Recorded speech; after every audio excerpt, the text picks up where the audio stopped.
Karibu tena mtazamaji. Naibu Rais William Ruto na kikosi chake cha Kenya Kwanza wameendeleza kampeni yao katika eneo la Pwani hii leo wakiwa katika uwanja wa michezo wa Tononoka. Ruto ameikashifu serikali ambayo inayohudumu kwa ongezeko la gharama ya maisha. Akijitoa lawamani, Ruto amelaumu salamu za heri baina ya Rais Uhuru Kenyatta na kinara wa ODM Raila Odinga kama ndio chanzo cha ugumu wa maisha. Tobias Chanja anaarifu zaidi. Baada ya kuhudhuria kikao cha uchumi na viongozi wa kaunti ya Kwale, Naibu Rais William Ruto aliongoza msururu wake wa Kenya Kwanza hadi katika kaunti ya Mombasa, huku uwanja wa Tononoka ukiwa mwenyeji wa mkutano wa leo. Ruto akishambulia serikali anayoihudumia ongezeko la gharama ya maisha. Hatutaruhusu Kenya tena ifike mahali imefika safari hii ati unga iko shilingi 250. That is not possible again going forward. Mnanielewa ngwana wa Mombasa? Tunaelewana?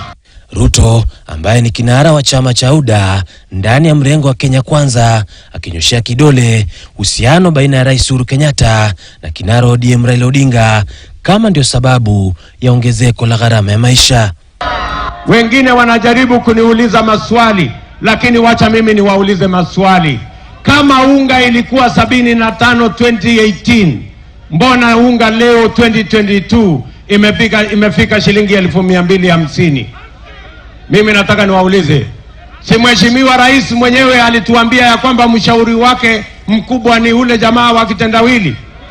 Alituambia, hakutuambia? Hakukomea hapo kwa kuongeza kuwa iwapo atachukua madaraka ya uongozi wa taifa atahakikisha bei za bidhaa muhimu zimepunguzwa. Ya kwamba mkubali mwaka huu tutengeneze serikali ambayo inaelewa lugha ya mwananchi wa kawaida.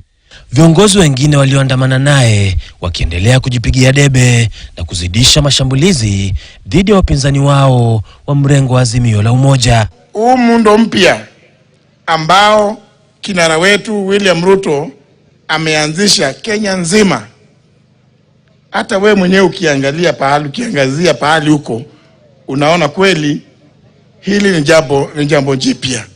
Kwa uongozi wako umedhihirisha kwa vitendo kwamba viongozi ni watumishi, na kama wewe ni mtumishi ni lazima yule anayekuajiri akueleze vitu zake au mambo yake ya kipaumbele.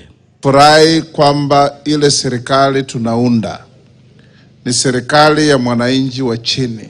Baada ya kuwa na mkutano wa kiuchumi katika kaunti ya Kwale na kuandaa mkutano huu wa hadhara katika uwanja wa Tononoka, Naibu Rais William Ruto na kikosi chake watakuwa wanaelekea katika kaunti ya Kilifi hiyo Jumapili.